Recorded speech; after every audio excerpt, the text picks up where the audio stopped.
Rich Dad, Poor Dad by Robert Kiyosaki Chapter 6 Lesson 5 The Rich Invent Money. Last night, I took a break from writing and watched a TV program on the history of a young man named Alexander Graham Bell. Bell had just patented his telephone, and was having growing pains because the demand for his new invention was so strong. Needing a bigger company, he then went to the giant at that time, Western Union, and asked them if they would buy his patent and his tiny company. He wanted $100,000 for the whole package. The president of Western Union scoffed at him and turned him down, saying the price was ridiculous. The rest is history.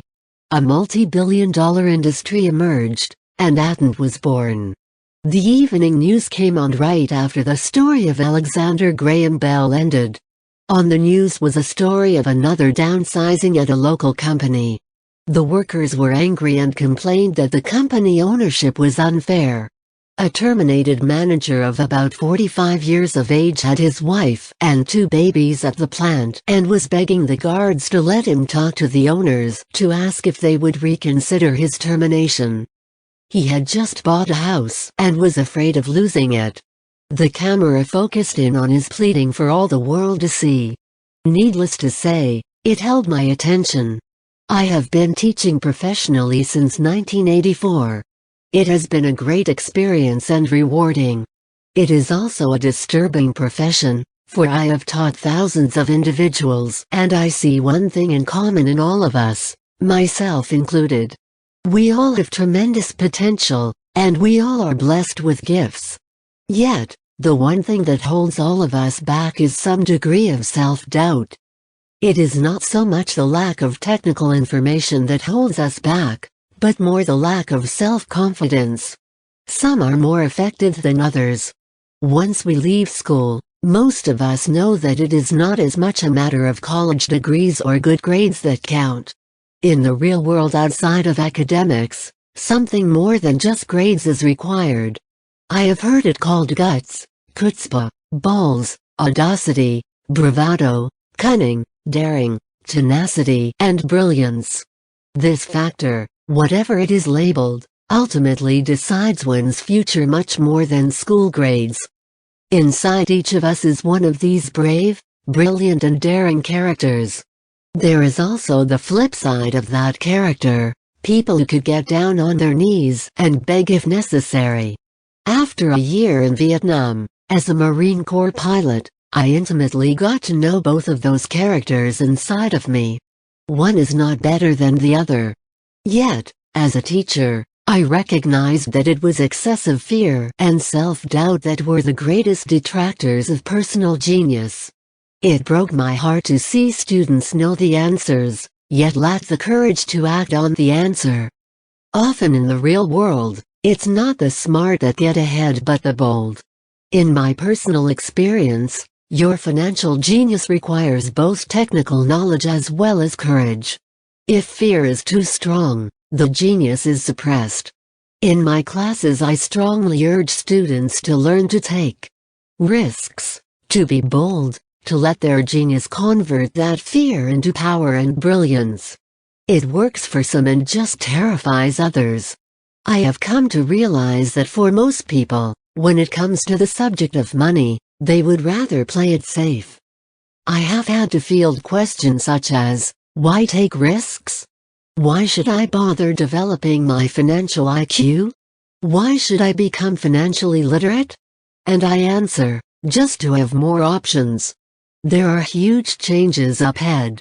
Just as I started with the story of the young inventor Alexander Graham Bell, in the coming years there will be more people just like him. There will be 100 people like Bill Gates and hugely successful companies like Microsoft created every year, all over the world. And there also will be many more bankruptcies, layoffs and downsizing. So why bother developing your financial IQ? No one can answer that but you. Yet, I can tell you why I myself do it. I do it because it is the most exciting time to be alive. I'd rather be welcoming change than dreading change. I'd rather be excited about making millions than worrying about not getting a raise. This period we are in now is a most exciting time, unprecedented in our world's history. Generations from now, people will look back at this period of time and remark at what an exciting era it must have been. It was the death of the old and birth of the new. It was full of turmoil and it was exciting. So why bother developing your financial IQ? Because if you do, you will prosper greatly. And if you don't, this period of time will be a frightening one. It will be a time of watching people move boldly forward while others cling to decaying life rings. Land was wealth 300 years ago. So the person who owned the land owned the wealth. Then, it was factories and production, and America rose to dominance. The industrialist owned the wealth. Today, it is information. And the person who has the most timely information owns the wealth. The problem is, information flies all around the world at the speed of light. The new wealth cannot be contained by boundaries and borders as land and factories were. The changes will be faster and more dramatic. There will be a dramatic increase in the number of new multimillionaires. There also will be those who are left behind. Today, I find so many people struggling, often working harder, simply because they cling to old ideas. They want things to be the way they were. They resist change. I know people who are losing their jobs or their houses, and they blame technology or the economy or their boss. Sadly, they fail to realize that they might be the problem. Old ideas are their biggest liability. It is a liability simply because they fail to realize that while that idea or way of doing something was an asset yesterday, yesterday is gone. One afternoon I was teaching investing using a board game I had invented, Cash Flow, as a teaching tool. A friend had brought someone along to attend the class. This friend of a friend was recently divorced, had been badly burned in the divorce settlement, and was now searching for some answers. Her friend thought the class might help. The game was designed to help people learn how money works. In playing the game, they learn about the interaction of the income statement with the balance sheet. They learn how cash flows between the two and how the road to wealth is through striving to increase your monthly cash flow from the asset column to the point that it exceeds your monthly expenses. Once you accomplish this, you are able to get out of the rat race and out onto the fast track. As I have said, some people hate the game, some love it, and others miss the point. This woman missed a valuable opportunity to learn something. In the opening round, she drew a doodad card with the boat on it. At first she was happy. Oh, I've got a boat. Then, as her friend tried to explain how the numbers worked on her income statement and balance sheet, she got frustrated because she had never liked math. The rest of her table waited while her friend continued explaining the relationship between the income statement, sheet and monthly cash flow. Suddenly, when she realized how the numbers worked, it dawned on her that her boat was eating her alive. Later on in the game, she was also downsized and had a child. It was a horrible game for her. After the class, her friend came by and told me that she was upset. She had come to the class to learn about investing and did not like the idea that it took so long to play a silly game. Her friend attempted to tell her to look within herself to see if the game reflected on herself in any way. With that suggestion, the woman demanded her money back. She said that the very idea that a game could be a reflection of her was ridiculous. Her money was promptly refunded and she left. Since 1984, I have made millions simply by doing what the school system does not. In school, most teachers lecture. I hated lectures as a student. I was soon bored and my mind would drift. In 1984, I began teaching via games and simulations. I always encouraged adult students to look at games as reflecting back to what they know, and what they needed to learn. Most importantly, a game reflects back on one's behavior. It's an instant feedback system. Instead of the teacher lecturing you, the game is feeding back a personalized lecture, custom-made just for you. The friend of the woman who left later called to give me an update.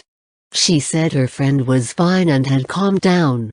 In her cooling-off period, she could see some slight relationship between the game and her life.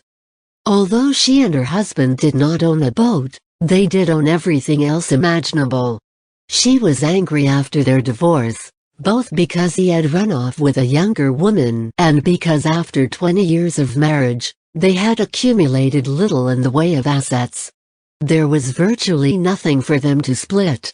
Their 20 years of married life had been incredible fun, but all they had accumulated was a ton of doodads. She realized that her anger at doing the numbers, the income statement and balance sheet, came from her embarrassment of not understanding them.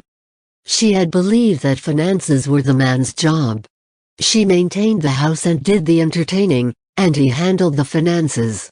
She was now quite certain that in the last 5 years of their marriage, he had hidden money from her. She was angry at herself for not being more aware of where the money was going, as well as for not knowing about the other woman. Just like a board game, the world is always providing us with instant feedback. We could learn a lot if we tuned in more. One day not long ago, I complained to my wife that the cleaners must have shrunk my pants. My wife gently smiled and poked me in the stomach to inform me that the pants had not shrunk, something else had expanded me. The game Cash Flow was designed to give every player personal feedback. Its purpose is to give you options. If you draw the boat card and it puts you into debt, the question is, now what can you do? How many different financial options can you come up with? That is the purpose of the game, to teach players to think and create new and various financial options. I have watched this game played by more than 1,000 people. The people who get out of the rat race in the game the quickest are the people who understand numbers and have creative financial minds. They recognize different financial options. People who take the longest are people who are not familiar with numbers and often do not understand the power of investing.